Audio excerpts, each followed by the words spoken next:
ಜೀನಾಗೆ ಸಂಪಾದಕತ್ವದಲ್ಲಿ GMS news ಸಾಗರ ಸುತ್ತದ ಆಚೆ ಈಚೆ ಸೋಮವಾರದ ನ್ಯೂಸ್ ಅಪ್ಡೇಟ್ಗೆ ತಮಗೆ ಸ್ವಾಗತ. ಮುಖ್ಯಾಂಶಗಳು: ಸಾಗರ ಮತ್ತು ಹೊಸನಗರ ತಾಲೂಕಿನ 200ಕ್ಕೂ ಹೆಚ್ಚು ಗ್ರಾಮಗಳಿಗೆ ಆರೋಗ್ಯ ಸೇವೆಗಾಗಿ ಮೊಬೈಲ್ ಘಟಕ. ಗುಣಮಟ್ಟದ ಆರೋಗ್ಯ ಸೇವೆ ಜೊತೆಗೆ ತಾಲೂಕಿನ ವಿವಿಧ ಅಭಿವೃದ್ಧಿ ಯೋಜನೆ ಕುರಿತು ಶಾಸಕ ಬೇಳೂರು ಮಾಹಿತಿ. ಗ್ರಾಮ ಪಂಚಾಯಿತಿಗಳಲ್ಲಿ ಕುಡಿಯುವ ನೀರಿನ ಸಮರ್ಪಕ ಸೇವೆಗೆ ಶಾಸಕರ ಸೂಚನೆ. ಗಣಪತಿ ಜಾತ್ರೆ ಯಶಸ್ಸಿಗೆ ಎಲ್ಲರೂ ಶ್ರಮಿಸಲು ಬೇಳೂರು ಕರೆ.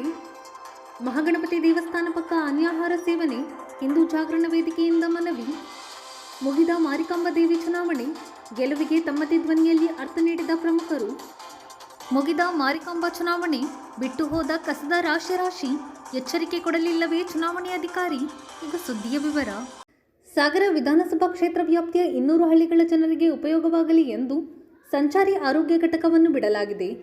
ಸಾಗರದ 150, ಹೊಸನಗರ ಭಾಗದ 50ಕ್ಕೂ ಹೆಚ್ಚು ಹಳ್ಳಿಗಳಿಗೆ ಈ ಸಂಚಾರಿ ಆರೋಗ್ಯ ಘಟಕ ಆರೋಗ್ಯ ಸೇವೆ ನೀಡಲಿದೆ ಎಂದು ಶಾಸಕ ಹಾಗೂ ಅರಣ್ಯ ಕೈಗಾರಿಕಾ ಅಭಿವೃದ್ಧಿ ನಿಗಮದ ಅಧ್ಯಕ್ಷ ಗೋಪಾಲಕೃಷ್ಣ ಬೇಳೂರು ತಿಳಿಸಿದರು.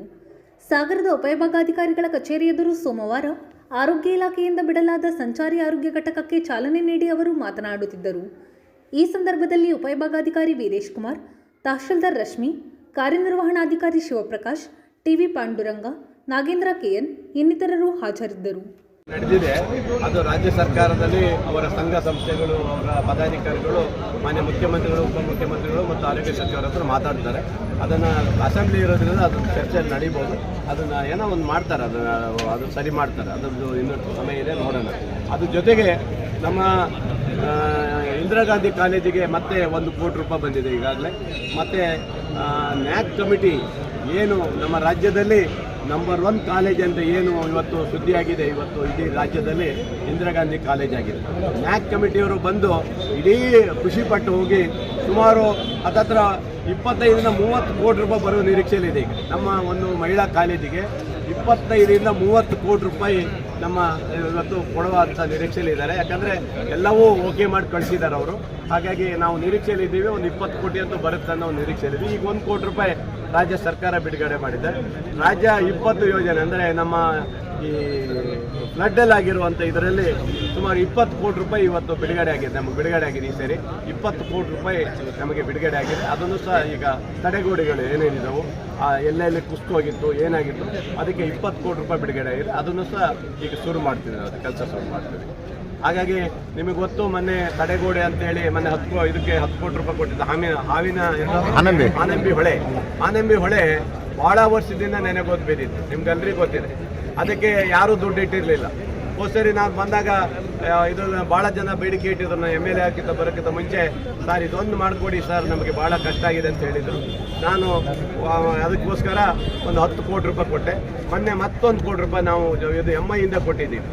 ಸಣ್ಣ ನೀರಾವರಿ ಮತ್ತು ದೊಡ್ಡ ಇದರಲ್ಲಿ 10 ಕೋಟಿ ಕೊಟ್ಟಿದ್ದೀವಿ. ಸಣ್ಣ ನೀರಾವರಿಯಲ್ಲಿ 1 ಕೋಟಿ ಕೊಟ್ಟು 11 ಕೋಟಿ ರೂಪಾಯಿ ಕೊಟ್ಟಿದ್ದೀವಿ. ತಾವೆಲ್ಲ ಬಂದಿದ್ದೀರಿ. ಇನ್ನೂ ಅದಕ್ಕೆ 40 ಕೋಟಿ ರೂಪಾಯಿ ಬೇಕು. ಟೋಟಲಿ ಹಾನಂಬಿ ಹೊಳೆಯನ್ನು ಅದನ್ನು ಅತ್ಯಂತವಾಗಿ ಚೆನ್ನಾಗಿ ಮಾಡಬೇಕು ಅನ್ನೋ ಉದ್ದೇಶನ ಇಟ್ಕೊಂಡಿದ್ದೀನಿ. ಮಾನ್ಯ ಉಪಮುಖ್ಯಮಂತ್ರಿಗಳು 40 ಕೋಟಿ ಕೊಡ್ತೀನಿ ಅಂದರೆ, ಅದು ಕೊಟ್ಟ ಮೇಲೆ ನಮ್ಮ ಮಾಯನ ಹೊಳೆಗೂ ಕೈ ಹಾಕಬೇಕಂತ ತೀರ್ಮಾನ ಮಾಡಿ ಏನೋ ಒಂದು ದೊಡ್ಡ ಕೈ ಹಾಕ್ಬೇಕಂತ ಇದ್ದೀನಿ. ಮಾಯನ ಹೊಳೆಗೆ ಕನಿಷ್ಠ ಒಂದು 70 ಕೋಟಿ ಕೊಡಬೇಕು ಅನ್ನೋದು ನನ್ನದೊಂದು ಚಿಂತನೆ ಇದೆ. ಅಲ್ಲೇ ಇದರಿಂದ ಎಲ್ಲಿ ನಮ್ಮ ಕುರುಬುರದು ಏನೋ ಒಂದು ಇದೆಯಲ್ಲ ದೇವಸ್ಥಾನದಿಂದ ಅಲ್ಲಿಂದ ನಮ್ಮ ಶಿರ್ವಾಳದವರೆಗೆ ಮಾಯನ ಹೊಳೆಯನ್ನು ಅಗಲೀಕರಣ ಮಾಡಬೇಕು ಅನ್ನೋದು ಇದೆ. ಯಾಕಂದರೆ ಅದು ಸ್ವಲ್ಪ ಮುಚ್ಚೋಗ್ಬಿಟ್ಟಿದೆ ಎಲ್ಲ ಇದಾಗಿ. ಮತ್ತು ಕೆಲವು ಕಡೆ ತಡೆಗೋಡೆ ಹಾಕಿ ಮಾಡಬೇಕಂತ ಒಂದು ಮನಸ್ಸಿಟ್ಟಿದ್ದೀನಿ. ಉಪಮುಖ್ಯಮಂತ್ರಿಗಳಿಗೆ ಒಂದು ಗೇರ್ ಹಾಕಬೇಕಂತ ಇದ್ದೀನಿ. ಈಗ ಖಂಡಿತ ಕೊಡ್ತಾರೆ ಅನ್ನೋ ಭರವಸೆ ಇದೆ.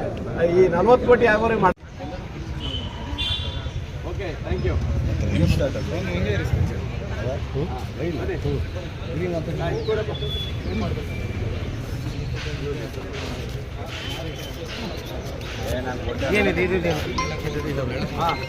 ಇದು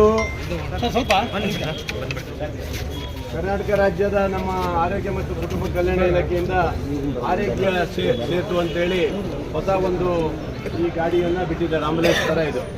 ಇದರಲ್ಲಿ ನಮ್ಮ ಡಾಕ್ಟ್ರು ಇರ್ತಾರೆ, ಡಾಕ್ಟ್ರು, ನರ್ಸು ಮತ್ತು ಪ್ರತಿಯೊಬ್ಬರು ಇರ್ತಾರೆ. ಇದರಲ್ಲಿ ನಮ್ಮ ಸಾಗರ ತಾಲೂಕಿನ 115 ಹಳ್ಳಿಗಳಿಗೆ ಉಪಯೋಗ ಆಗುತ್ತೆ. 115 ಹಳ್ಳಿಗಳಿಗೆ ಉಪಯೋಗ ಆಗುತ್ತೆ. ಹೊಸನಗರಕ್ಕೆ 49 ಹಳ್ಳಿಗಳಿಗೆ ಉಪಯೋಗ. ಅಲ್ಲಿ ಸಪ್ರೇಟ್ ಇದೆಯಾ? ಇದೇನಾ? ಇದೆ. ಒಟ್ಟು ಟೋಟಲ್ಲು ಸುಮಾರು 200 ಹಳ್ಳಿಗಳಿಗೆ ಹತ್ತತ್ರ ಇದು ಉಪಯೋಗ ಆಗೋಕ್ಕೆ ಒಂದು ನಮ್ಮ ರಾಜ್ಯ ಸರ್ಕಾರದ ಆರೋಗ್ಯ ಸೇತು ಕಾರ್ಯಕ್ರಮದಲ್ಲಿ ಇವತ್ತು ಇದನ್ನು ಬಿಡುಗಡೆ ಮಾಡಿದ್ದೀವಿ. ಇದು ಭಾಳ ಜನಸಾಮಾನ್ಯರಿಗೆ ಅನುಕೂಲ ಆಗಿದೆ.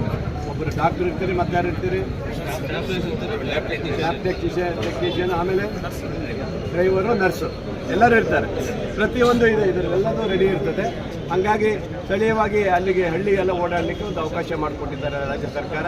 ಮಾನ್ಯ ಮುಖ್ಯಮಂತ್ರಿಗಳಿಗೆ, ಆರೋಗ್ಯ ಸಚಿವರಾದಂಥ ದಿನೇಶ್ ಗುಂಡೂರಾವ್ ಅವರಿಗೆ ಅಭಿನಂದನೆ ಹೇಳ್ತೀನಿ. ಬಿಸಿಲು ವಿಪರೀತ ಇರುವುದರಿಂದ ಕುಡಿಯುವ ನೀರಿನ ಸಮಸ್ಯೆ ಎದುರಾಗಬಹುದು. ಗ್ರಾಮೀಣ ಭಾಗದಲ್ಲಿ ಕುಡಿಯುವ ನೀರಿನ ಸಮಸ್ಯೆ ಬರದಂತೆ ಈಗಿನಿಂದಲೇ ಅಗತ್ಯ ಮುಂಜಾಗ್ರತೆ ವಹಿಸುವಂತೆ ಶಾಸಕ ಹಾಗೂ ಅರಣ್ಯ ಕೈಗಾರಿಕಾ ಅಭಿವೃದ್ಧಿ ನಿಗಮದ ಅಧ್ಯಕ್ಷ ಗೋಪಾಲಕೃಷ್ಣ ಬೇಳೂರು ಸೂಚನೆ ನೀಡಿದ್ದಾರೆ. ಸಾಗರದ ಉಪವಿಭಾಗಾಧಿಕಾರಿಗಳ ಕಚೇರಿ ಸಭಾಂಗಣದಲ್ಲಿ ಸೋಮವಾರ ಗ್ರಾಮ ಪಂಚಾಯಿತಿ ಆಡಳಿತಾಧಿಕಾರಿಗಳು ಮತ್ತು ಪಿಡಿಒಗಳ ಸಭೆ ಹಾಗೂ ಗಣಪತಿ ಜಾತ್ರೆ ಪ್ರಯುಕ್ತ ಅಧಿಕಾರಿಗಳ ಸಮಾಲೋಚನಾ ಸಭೆಯನ್ನು ನಡೆಸಿ ಅವರು ಮಾತನಾಡುತ್ತಿದ್ದರು.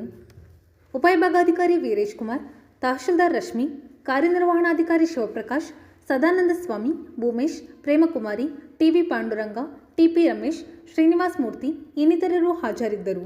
ಯಾವ ತರ ಮಾಡಿದ್ರು ಅದೇ ತರನೇ ಜಾತ್ರೆಗೆ ಯಾವುದೇ ಕೊರತೆ ಇಲ್ಲದ ರೀತಿಯಲ್ಲಿ ಸ್ವಚ್ಛತೆಯಿಂದ ಹಿಡಿದು, ವಿದ್ಯುತ್ತಿಂದ ಹಿಡಿದು ಮತ್ತು ಹೆಲ್ತ್ ಎಲ್ಲ ವಿಚಾರದಲ್ಲೂ ಸಹ ಈಗೆಲ್ಲ ನಮ್ಮ ಯಶೋರ್ ಇರ್ತಾರೆ, ತಹಶೀಲ್ದಾರ್ ಇರ್ತಾರೆ, ನಮ್ಮ ಆಡಳಿತಾಧಿಕಾರಿಗಳು ಮೇಡಮ್ ಹೆಸರೇ ಮಾಡ್ತಾರೆ, ಅವರು ಇರ್ತಾರೆ. ಅವರೆಲ್ಲರೂ ಶೇರ್ ಮಾಡ್ತಾರೆ. ಹಾಗಾಗಿ ಯಾವುದೇ ಸಮಸ್ಯೆ ಇಲ್ಲ, ಚಂದ ಮಾಡ್ಕೊಡ್ತಾರೆ. ವ್ಯವಸ್ಥಾಪನಾ ಸಮಿತಿ ಪಾಂಡಣ್ಣರ ನೇತೃತ್ವದಲ್ಲಿ ಸಮಿತಿ ಇದೆ, ಅವರು ಮಾಡ್ತಾರೆ. ನೆಕ್ಸ್ಟ್ ಪಿಡಿಒಗಳಿಗೆ ಕರೆದಿರೋದು ತುರ್ತಾಗಿ ಏನಾಗಿದೆ ಅಂದ್ರೆ ಈ ಸರಿ ಬಿಸಿಲು ಜಾಸ್ತಿ ಆಗಿದ್ರಿಂದ ನೀರಿನ ಕೊರತೆ ಆಗ್ತದೆ. ಕೆಲವು ಕಡೆ ಎಲ್ಲ ಬೋರ್ವೆಲ್ ಎಲ್ಲ ಬತ್ತೋಗಿದೆ. ಅದಕ್ಕೆ ಎಮರ್ಜೆನ್ಸಿಯಾಗಿ ನೀರಿನ ಪ್ರಾಬ್ಲಮ್ ಆದ್ರೆ ತುರ್ತಾಗಿ ನೀವು ಟ್ಯಾಂಕರ್ ಅಲ್ಲಿ ಹೊಡಿಲಿಕ್ಕೆ ಅವಕಾಶ ಇದೆ. ತುರ್ತಾಗಿ ಟಾಸ್ಕ್ ಫೋರ್ಸ್ ಅಲ್ಲಿ ಸಹ ಇವತ್ತು ದುಡ್ಡು ಇದೆ ನಮ್ದು ಬೋರ್ವೆಲ್ ಹೊಡಿಯಕ್ಕೆ. ನಾವು ಈಗಾಗಲೇ ಕೊಟ್ಟಿದ್ದೀವಿ, ಎಲ್ಲ ಅಮೌಂಟ್ ಎಲ್ಲ ಇಟ್ಟಿದ್ದೀವಿ, ಅದನ್ನು ಹೊಡೆದಿದ್ದಾರೆ. ಇನ್ನೂ ಬೇಕಾದ್ರೆ ಎಮರ್ಜೆನ್ಸಿ ಇದ್ರೆ ಹೊಡಿಲಿಕ್ಕೆ ಇವರಿಗೆ ಹೇಳಿದ್ದೀನಿ, ಅದನ್ನು ಮಾಡ್ಲಿಕ್ಕೆ ಅವಕಾಶ ಇದೆ, ಅಷ್ಟು ಹೇಳಿದ್ದೀನಿ. ಆಮೇಲೆ ಇವಾಗ ಜನಪ್ರತಿನಿಧಿಗಳು ಯಾರು ಇಲ್ಲ ಅಲ್ಲಿ, ಅದಕ್ಕೋಸ್ಕರ ಎಲ್ಲ ಆಡಳಿತ ಅಧಿಕಾರಿಗಳು ಹಾಕಿದ್ದೀನಿ. ಅವರು ಜವಾಬ್ದಾರಿಯುತವಾಗಿ ಅಲ್ಲಿ ನೋಡ್ಕೋಬೇಕಂತ ಹೇಳಿ ಅವರಿಗೂ ಸಹ ಇವತ್ತು ಎಚ್ಚರಿಕೆ ಕೊಟ್ಟಿದ್ದೀನಿ. ಈವರೆಗೆ ಹೇಳಿದ್ದೀನಿ, ಪ್ರತಿ 10 ದಿವಸ ಒಳಗೆ ಅವರು ಇಡೀ ಎಲ್ಲಾ ಪಂಚಾಯತಿಗಳ ಭೇಟಿ ಮಾಡಿ ರಿಪೋರ್ಟ್ ಕೊಡ್ಬೇಕಂತ ಹೇಳಿದ್ದೀನಿ. ಹಾಗಾಗಿ ಸಮಸ್ಯೆ ಎಲ್ಲ ಪರಿಹರಿಸಿದೆ. ಎಲ್ಲ ವಿದ್ಯುತ್ತಿಂದು ಸಮಸ್ಯೆ ಅಂದ್ರೆ ಸ್ವಲ್ಪ ನೋಡಿ ಏನಾಗಿದೆ, ಎಲ್ಲ ಹಳ್ಳಿ ಕಡೆಗೆ ಏನಂದ್ರೆ ಮೋಟ್ರು ಬಹಳ ಹಾಕ್ತಾ ಇದ್ದಾರೆ. ಮೋಟ್ರು ಹಾಕೋದ್ರಿಂದ ಪಾಪ ಅವ್ರದ್ದು ಅವ್ರ ಬದುಕಲ್ಲ, ಇಷ್ಟು ವರ್ಷ ಬೆಳ್ಕೊಂಡು ಹಾಳಾಗ್ಬಿಡುತ್ತೆ. ಸ್ವಲ್ಪ ಅಡ್ಜಸ್ಟ್ ಮಾಡ್ಕೊಳ್ಬೇಕಾಗುತ್ತೆ, ಏನು ಮಾಡಕ್ಕಾಗಲ್ಲ.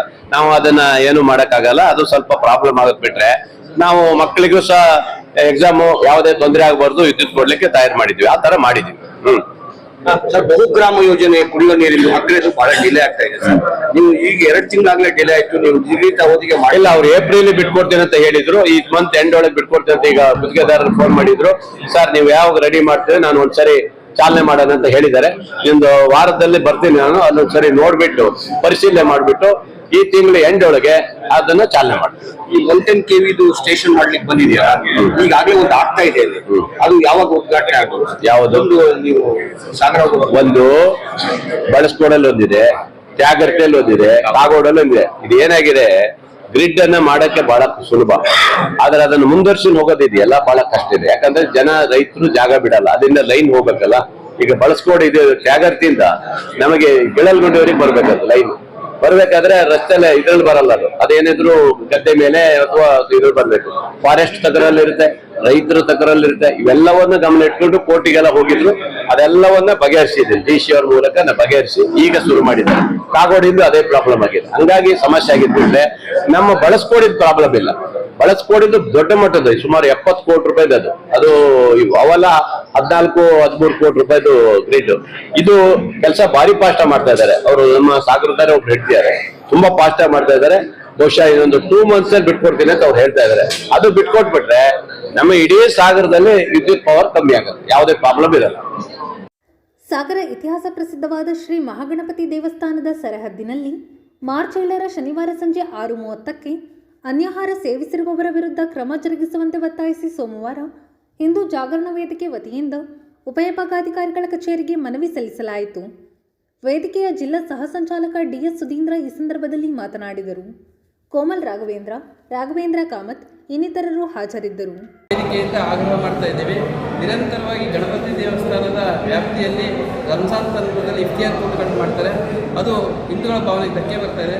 ತಕ್ಷಣವೇ ಅದನ್ನು ಸರ್ಕಾರ ಎಚ್ಚೆತ್ತುಕೊಂಡು ಮಾನ್ಯ ಶಾಸಕರನ್ನು ಗಮನ ಹರಿಸಿ ತಕ್ಷಣವೇ ನಿಲ್ಲಿಸಬೇಕು. ಮುಂದಿನ ದಿನಗಳಲ್ಲಿ ಅಲ್ಲಿ ಶಾಂತಿ ಸುವ್ಯವಸ್ಥೆ ಕಾಪಾಡುವಂತೆ ವಿನಂತಿ ಮಾಡಬೇಕು. ಶಾಶ್ವತವಾದ ಪರಿಹಾರ ಬೇಕು. ಅಲ್ಲಿ ಯಾವುದೇ ರೀತಿಯ ಮಾಂಸಾಹಾರಗಳನ್ನು ಮಾಡಬಾರ್ದು ಅನ್ನುವಂತಹ ಆಗ್ರಹವನ್ನು ಮಾಡ್ತಾರೆ. ಸಾಗರ ಮಾರಿಕಾಂಬಾ ದೇವಿ ನ್ಯಾಸ ಪ್ರತಿಷ್ಠಾನದ ಚುನಾವಣೆಗೆ ಒಟ್ಟು 106 ಸ್ಪರ್ಧಿಗಳು ಕಣಕ್ಕೆ ಇಳಿದಿದ್ದರು. 3 ಪ್ರಬಲ ತಂಡಗಳು ಸ್ಪರ್ಧೆಯನ್ನು ಪ್ರತಿಷ್ಠೆಯಾಗಿ ತೆಗೆದುಕೊಂಡು ಕಣಕ್ಕಿಳಿದಿದ್ದವು. ಅಂತಿಮವಾಗಿ ಮತದಾರ 3 ತಂಡದ ಕೆಲವರನ್ನು ಮಾತ್ರ ಆಯ್ಕೆ ಮಾಡಿದ್ದಾನೆ. ಈ ಕುರಿತು ತಮ್ಮ ವಿಜಯದ ಬಗ್ಗೆ 3 ತಂಡದ ಪ್ರಮುಖರಾದ Nagendra KN, Narayan, Sundar Singh, Lalithamma, Santosh Shet, Purushottam, Nagendra Kumata, MD Anand, V Shankar, Sharavathi Seerao, M Nagaraj, SL Manjunath ಇನ್ನಿತರರು ತಮ್ಮ ಅಭಿಪ್ರಾಯ ವ್ಯಕ್ತಪಡಿಸಿದ್ದು ಹೀಗೆ. ಎಲ್ಲ ನಮ್ಮ ಭಕ್ತಾದಿಗಳಿಗೂ ಕೂಡ ನಾನು ಮೊದಲನೇದಾಗಿ ಅವರ ಪಾದಗಳಿಗೆ ನಾನು ನಮಸ್ಕರಿಸ್ತೇನೆ. ಯಾಕಂದ್ರೆ ಪ್ರಾಮಾಣಿಕವಾಗಿರ್ತಕ್ಕಂಥ ಒಂದು ಹೋರಾಟ ನಮ್ಮದು. ಈ ಚುನಾವಣೆಯಲ್ಲಿ ಕೂಡ ನಾವು ಎಲ್ಲದನ್ನು ನೋಡಬೇಕಾದಂಥ ಪರಿಸ್ಥಿತಿ ಬಂತು. ಎಲ್ಲ ಥರದ ಬೇರೆ ಬೇರೆ ರೀತಿಯ ನಮಗೆ ತೊಂದರೆಗಳಾದರೂ ಕೂಡ ಚುನಾವಣೆ 3 ತಿಂಗಳ ಹಿಂದೆ ಆಗಬೇಕು ಅಂತ ಆವಾಗ ತಯಾರಿ ನಡ್ಕೊಂಡಿದ್ರು, ಆವಾಗಲೂ ಆಗಲಿಲ್ಲ. ಹಾಗೆ 2-3 ಸರಿ ಚುನಾವಣೆ ನಿಂತು ನಾವು ಕೆಲವು ಭರವಸೆಗಳನ್ನೇ ಕಳ್ಕೊಳ್ಳುವಂಥ ಒಂದು ನಿಟ್ಟಿನಲ್ಲಿ ಇದ್ದರೂ ಕೂಡ ಮತ್ತೆ ಆ ದೇವಿಯ ಆಶೀರ್ವಾದ ಇವತ್ತು ಜಾತ್ರೆ ನಂತರ ಚುನಾವಣೆ ಆಯಿತು. ಈ ಚುನಾವಣೆಯಲ್ಲಿ ಒಳ್ಳೆಯ ರೀತಿಯಾಗಿರ್ತಕ್ಕಂಥ ಒಂದು ಹೋರಾಟಗಳು ಕೂಡ ಆದವು. ಎಲ್ಲರ ಜನರ ಆಶಯದಂತೆ ಎಲ್ಲ ಹೊಸ ರೀತಿಯಾಗಿರ್ತಕ್ಕಂಥ ಹಳೆ ಮತ್ತು ಹೊಸ ನೀರು ಸೇರಿ ಈ ಒಂದು ಜನ ಇವತ್ತು ಚುನಾಯಿಸಿದ್ದಾರೆ. ಯಾವ ರೀತಿಯಾಗಿ ನಾವು ಜಾತ್ರೆಗಳಿಗೆ ತೊಂದರೆಗಳಾಗಿದೆ ಮತ್ತೇನೇನಾಗಿದೆ ಅದಕ್ಕೆಲ್ಲ ಒಂದು ಉತ್ತರ ಸಿಕ್ಕಿದೆ ಅಂದ್ಕೊಂಡಿದ್ದೀನಿ ನಾನು. ಮುಂದೆ ಇದು ನಮಗೆ ಎಚ್ಚರಿಕೆಯ ಕರಗಂಟೆನೂ ಕೂಡ ಹೌದು. ನೀವು ಈ ಮುಂದೆ ಏನು ಮಾಡಬೇಕು ಅನ್ನೋದನ್ನು ನಮಗೆ ಎಚ್ಚರಿಕೆಯನ್ನು ಕೊಟ್ಟಿದ್ದಾರೆ. ಹಾಗೆ ನಾವು ಕೆಲವೊಂದು ಮಾತುಗಳನ್ನು ಹೇಳಿದ್ವಿ. ನಾವು ಕೂಡಲೇ ಈಗ ನಾವೆಲ್ಲರಂತೂ ನಾವು ಗೆದ್ದು ಬಂದವರ ಒಂದು ಅಜೆಂಡಾ ಇದೆ. ಶುಕ್ರವಾರ ಶನಿವಾರ ಅನ್ನ ಸಂತರ್ಪಣೆ ಮಾಡಬೇಕು ಅನ್ನೋದನ್ನು ಅದನ್ನು ನಾವು ಎಲ್ಲ ಭಕ್ತಾದಿಗಳ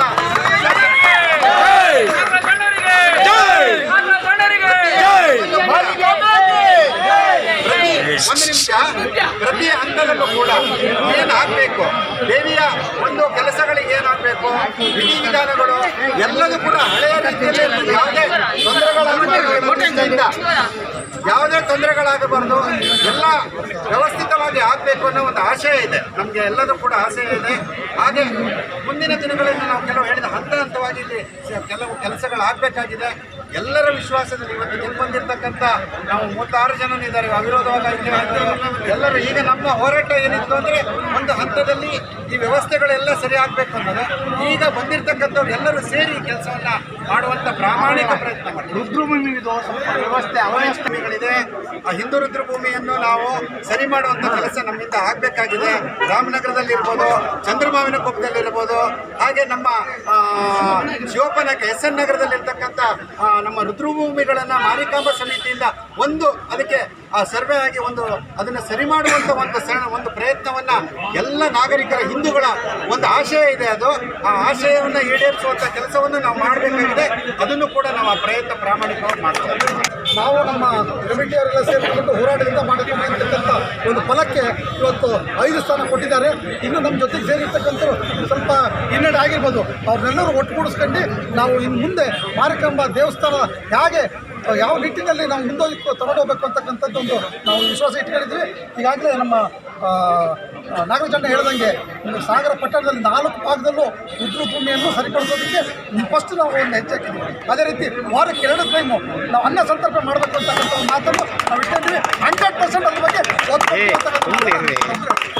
ಪ್ರತಿಷ್ಠಾನಕ್ಕೆ ಈ ದಿನ ಚುನಾವಣೆ ನಡೆಯುತ್ತಿರೋ ಈ ಚುನಾವಣೆಯಲ್ಲಿ ನಮ್ಮ ಮಾರಿಕಾಂಬಾ ಹಿತರಕ್ಷಣಾ ಸಮಿತಿಯಿಂದ ಸುಮಾರು 16 ಅಭ್ಯರ್ಥಿಗಳನ್ನು ಆಯ್ಕೆ ಮಾಡಿಕೊಟ್ಟಂಥ ಸಮಸ್ತ ಮತದಾರ ಬಾಂಧವರಿಗೂ, ಸಾಗರದ ಜನತೆಗೂ ಮತ್ತು ಭಕ್ತಾದಿಗಳಿಗೂ, ಮಾಧ್ಯಮ ಮಿತ್ರರಿಗೂ ಹೃತ್ಪೂರ್ವಕವಾದ ಧನ್ಯವಾದಗಳನ್ನು ಸಲ್ಲಿಸ್ತೇವೆ. ನಾವು ಗೆದ್ದ ಬಂದ ಈ ಕ್ಷಣದಿಂದಲೇ ದೇವಸ್ಥಾನದ ಅಭಿವೃದ್ಧಿಯ ಕೆಲಸಗಳನ್ನು ನಾವು ಖಂಡಿತ ಮಾಡ್ತೇವೆ. ನಿಮ್ಮ ಮೆಚ್ಚುಗೆ ಗಳಿಸ್ತೀವಿ, ನಿಮ್ಮ ಪ್ರೀತಿ ಗಳಿಸ್ತೀವಿ, ನಿಮ್ಮೊಂದಿಗೆ ನಾವು ಇರ್ತೇವೆ. ಜನರೊಂದಿಗೆ ಇರ್ತಕ್ಕಂಥದ್ದು ಮಾರಿಕಾಂಬಾ ಹಿತರಕ್ಷಣಾ ಸಮಿತಿ. ನಾವು ಖಂಡಿತವಾಗಿ ನಿಮ್ಮ ಜೊತೆಗಿರ್ತೀವಿ. ಆತ್ಮೀಯ ಎಲ್ಲ ಮತದಾರ ಬಂಧುಗಳೇ, ನಮ್ಮ ಈ ಗೆಲುವು ನಿಮ್ಮ ಗೆಲುವು. ಮಾರಿಕಾಂಬ ದೇವಸ್ಥಾನದ ಹಿಂದಿನ ಸಮಿತಿಯವರ ದರ್ಪ ದೌರ್ಜನ್ಯ, ನಮ್ಮ ಮೇಲಿನ ಅಟ್ಟಹಾಸ ಎಲ್ಲವನ್ನ ಮೀರಿ ಅವರನ್ನು ನಾವು ಎದುರಿಸಿ ಸಮರ್ಥವಾಗಿ ಎದುರಿಸಿದ್ದೇವೆ. ಅವರ ಯಾವ ದೌರ್ಜನ್ಯ ದಬ್ಬಾಳಿಗೆ ನಾವು ಬೆದರಲಿಲ್ಲ. 16 ಸ್ಥಾನಗಳು ನಮ್ಮ ಸಮಿತಿ ಬಂದಿದೆ. ಅವರನ್ನು ನಾವು ಚುನಾವಣೆ ಮಾಡಿದ್ದೇವೆ, ಗುರುತಿಸಿದ್ದೇವೆ. ಇದಕ್ಕೆ ನೀವೆಲ್ಲರ ಕಾರಣ.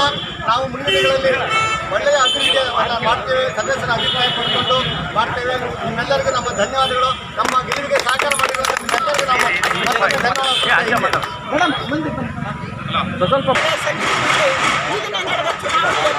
ನಮ್ಮ ಹಿತರಕ್ಷಣಾ ಆಯ್ಕೆ ಇರ್ತಕ್ಕಂಥದ್ದು ಒಂದು ಇತಿಹಾಸ ಅಂತ ನಾವು ಹೇಳಬೇಕಾಗತ್ತೆ. ಅದರ ಒಂದು ಬೇಸರದ ಸಂಗತಿ ಮಾರಿಕಾಂಬ ಚುನಾವಣೆ ನಡೀಬಾರ್ದು. ಈ ಸಂದರ್ಭದಲ್ಲಿ ನಮ್ಮ ಸಾವಿರ ಜನತೆ ದುಷ್ಟ ಚುನಾವಣೆ ನಡೆದಿದೆ. ಅದು ಮುಂದೆ ಚುನಾವಣೆ ನಡೆಯದ ಹಾಗೆ ತಾವು ಅದನ್ನು ನೀಡಿದಂತಹ ಎಲ್ಲ ಮತದಾರ ಬಾಂಧವರಿಗೂ ಕೂಡ ಧನ್ಯವಾದಗಳನ್ನ ಅರ್ಪಿಸುತ್ತೇನೆ. ಜೈ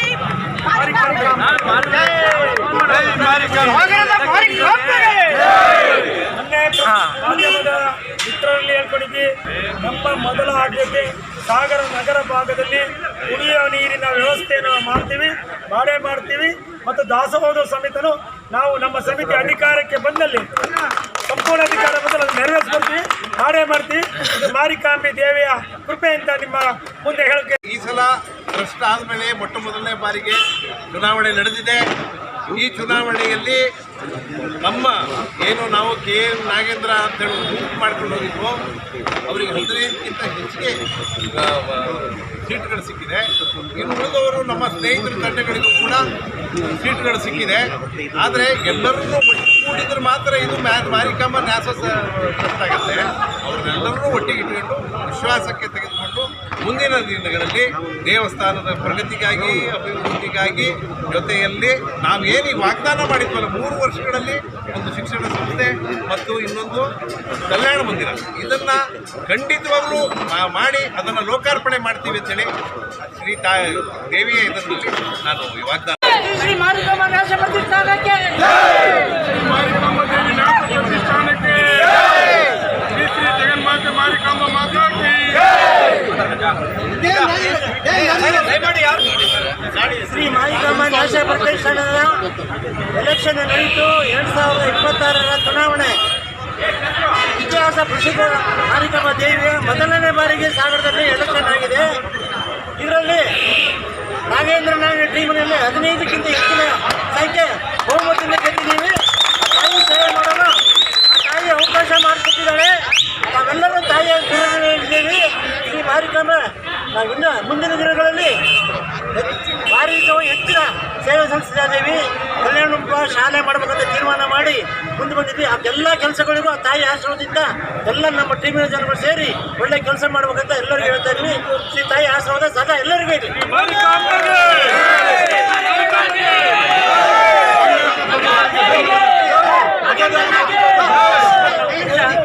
ಮತದಾನ ಹಾಕಿರ್ತಕ್ಕಂಥ ನಮ್ಮ ಕಮಿಟಿಯ ಸದಸ್ಯರು ಮತ್ತೆ ಭಕ್ತಾದಿಗಳಿಗೆ ನಮ್ಮ ಚಿರಋಣಿ ತಾಯಿ ಆಶೀರ್ವಾದ ಸದಾ ಅವ್ರನ್ನ ಬೇಡ್ತಾ ಇದ್ದೀವಿ, ಅಭಿವೃದ್ಧಿಪಡಿಸ್ತಾ ಇದ್ದೀವಿ.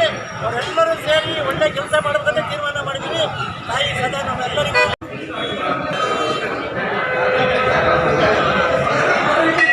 16 ಸ್ಥಾನಗಳನ್ನು ತಿಳಿಸ್ಕೊಂಡಿದ್ದೀವಿ.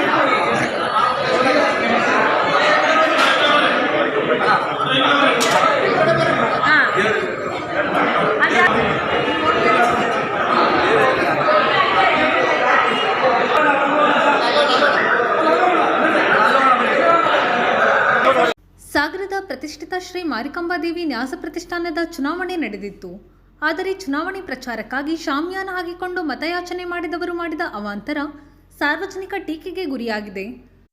ವಿನೋಬಾ ಶಾಲೆ ಇಕ್ಕೆಲಗಳಲ್ಲಿ ಶಾಲೆ ಕಾಂಪೌಂಡ್ ಎದುರು ಭಾಗದ ರಸ್ತೆ ಸೇರಿ ಸುತ್ತಮುತ್ತಲಿನ ಪ್ರದೇಶಗಳಲ್ಲಿ ಪ್ಲಾಸ್ಟಿಕ್ ಬಾಟಲಿಗಳು ಸಹಸ್ರಾರು ಸಂಖ್ಯೆಯಲ್ಲಿ ಬಿದ್ದಿದೆ.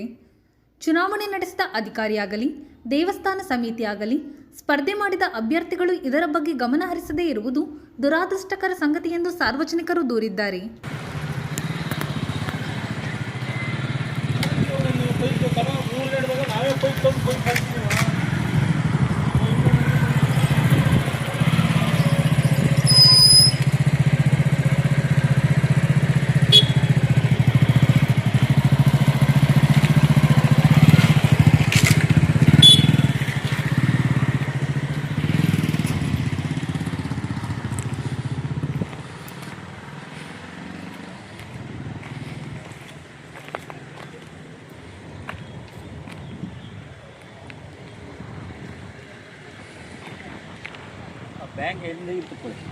ಪೋಡ್ತೈತಿ.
ಇದು ಸೋಮವಾರದ ಸಮಗ್ರ ಸುದ್ದಿ. ನಿರಂತರ ಸುದ್ದಿಗಾಗಿ ನೋಡ್ತಾ ಇರಿ GNS ನ್ಯೂಸ್. ನಮಸ್ಕಾರ.